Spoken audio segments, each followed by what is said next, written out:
probably opened hundreds of glass bottles in your life. Pop the cap, take a sip, toss the cap away. But here's something you may have never noticed.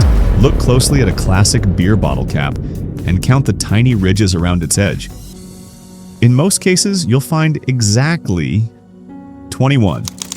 Not 20, not 22, 21. And that number isn't random. Those tiny ridges are connected to more than a century of engineering. And one surprisingly difficult problem. How do you keep a carbonated drink tightly sealed inside a glass bottle? Welcome to Think Frontier, where we uncover the hidden reasons behind ordinary things you see every day. Today, we're finding out why bottle caps have 21 ridges. To understand the answer, we need to go back to the late 1800s.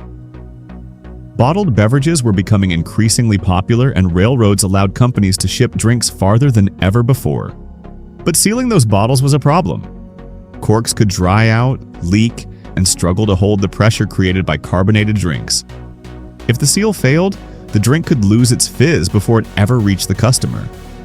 Beverage companies needed something cheap, reliable, and easy to mass produce.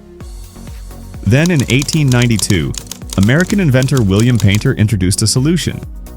He patented a bottle closure called the crown cork. Painter's idea was simple but incredibly effective. A thin metal cap with a sealing material inside was pressed tightly around the specially shaped lip of a glass bottle.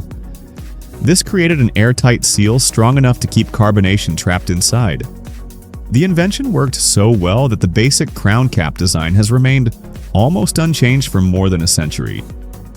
Now look at the edge of the cap. You might think those ridges are there to help you grip it, but that's not their main purpose. They're called corrugations, and they play a crucial role in sealing the bottle. During production, a capping machine presses the cap over the bottle's opening and crimps the metal around its crown-shaped lip. The corrugations allow the metal to fold evenly around the glass, while the liner inside the cap is compressed against the bottle opening. This creates a strong mechanical grip and a tight seal. Without evenly spaced ridges, the metal could wrinkle or bend unevenly. Even a tiny gap could allow carbonation to escape. So why exactly 21 ridges? Why not 18 or 25? The answer comes down to engineering and standardization. For the classic crown cap, designed for a bottle finish of about 26 millimeters, manufacturers needed the right balance between flexibility and strength. With fewer ridges, each metal section becomes wider and harder to crimp evenly. With too many ridges, the sections become extremely narrow and more difficult to manufacture consistently. 21 corrugations became a practical solution. They help distribute the crimping force evenly around the bottle while maintaining a strong and dependable grip. And once the design proved reliable, standardization took over. Inside a modern bottling factory, thousands of bottles can move through production lines every hour. They're filled, capped, inspected, and packed at incredible speeds. Every machine depends on precise measurements.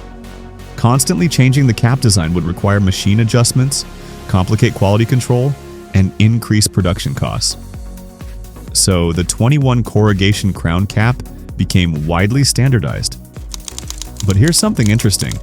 Not every crown cap in the world has exactly 21 ridges. Different bottle sizes and closure designs can use different dimensions and corrugation patterns. The famous 21 ridge design is mainly associated with the classic crown cap, used on many standard glass beverage bottles. Even the traditional bottle opener works with this design. It catches underneath the edge of the cap. You apply leverage, the metal bends, and pop. The seal breaks. The bottle, cap, capping machine, and opener are all parts of a system refined over generations. All for an object most of us throw away within seconds. So, the next time you pick up a glass bottle, take a closer look at the cap. Those tiny ridges represent more than a century of engineering and manufacturing refinement. And maybe that's what makes everyday objects so fascinating. The best designs often become invisible, not because they're unimportant, but because they work so well that we forget there was ever a problem to solve. This is Think Frontier. If you enjoy discovering the hidden reasons behind everyday things, subscribe to the channel and join us for the next story. Because sometimes the most ordinary objects have the most unexpected explanations.